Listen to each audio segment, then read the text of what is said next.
বন্ধুরা, তোমরা কেমন আছো? And good evening.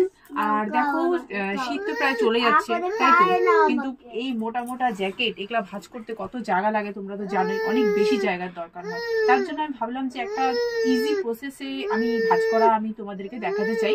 তো তোমরা দেখো ভাঁজ করাটা, যে এইভাবে ভাঁজ করলে আমার মনে হয় যে জায়গাটা একটু কম লাগবে, স্পেসটা আলমারিতে, তাহলে আমরা বেশি জামা কাপড় রাখতে পারবো। তার জন্য এই কিভাবে ভাঁজ করতে হচ্ছে আমি তোমাদের দেখাচ্ছি, তোমরা দেখে নাও।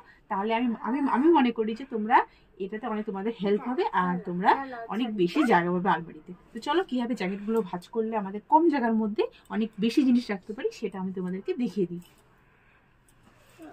এই দেখো বন্ধুরা, প্রথমে কি করবে, প্রথমে জ্যাকেটটাকে এরকম চেন টেন বন্ধ করে নিলে, ঠিক আছে।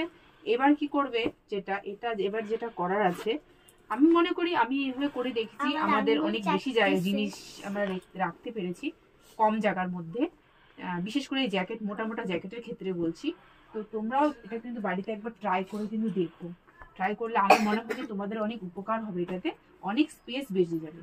কারণ কি, সত্যি অনেক স্পেসের দরকার এই মোটা মোটা জ্যাকেট রাখার জন্য। ঠিক আছে, এদিক থেকে দেখাও, তাহলে দেখতে পাবে।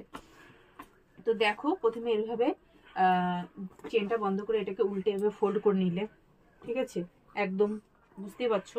এভাবে ফোল্ড করে নেওয়ার পরে এই যে হাতাগুলো যে আছে, এগুলোকে কি করবো, আমি ভিতরে ঢুকিয়ে দিলাম। হাতাগুলোকে আমি ঢুকিয়ে দিলাম এর ভিতরে, এই যে ফোল্ডটা করেছি, ফোল্ডটার ভিতরে এই হাতাগুলোকে আমি ঢুকিয়ে দিলাম।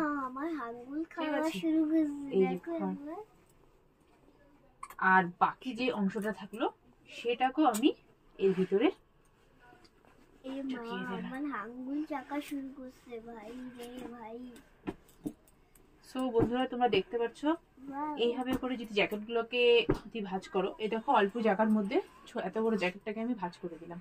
তো কেমন লাগলো এরকম এইভাবে করে সবগুলো যদি ভাঁজ করে রাখা হয়, আমার মনে হয় জায়গাটা একটু কম লাগবে। তো তোমরাও বাড়িতে প্লিজ এভাবে ট্রাই করে দেখো আর ভাঁজ করো। আর ভালো লাগলে একটা কমেন্ট, সুন্দর একটা কমেন্ট করে দিও যে ভালো লাগলো কিনা, তাহলে আমার খুব ভালো লাগবে। বাই বাই, আবার কিছু